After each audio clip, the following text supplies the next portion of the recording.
కృష్ణా జిల్లా గుడివాడలో MLC Varla Ramaiah media సమావేశం నిర్వహించారు.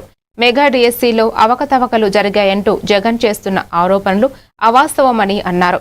డిఎస్పీని పారదర్శకంగా నిర్వహించినట్లు సీనియర్ ఐఏఎస్ అధికారులు ఆధారాలతో వివరించాలని తెలిపారు.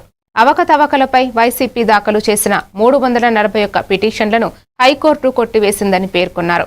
జగన్ ఆరోపణలు చేస్తూ ప్రజల్లో గందరగోళం సృష్టిస్తున్నారని విమర్శించారు.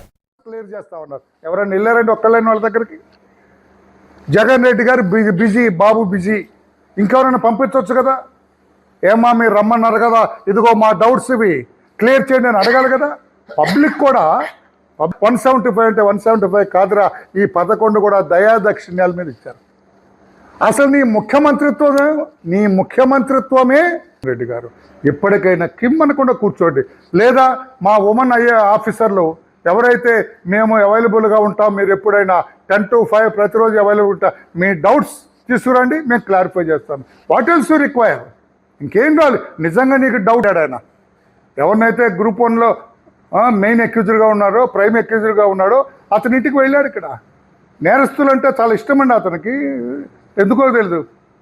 పోలీసు వాళ్ళం మేము నేరస్తులు లేదని, అతను నేరస్తులు ఏమో అధైర్యపడబాక నేనున్నా అంటే దేనికండి? సీదిరి అప్పలరాజు ఇన్నోసెంటా జగన్మోహన్ రెడ్డి గారు?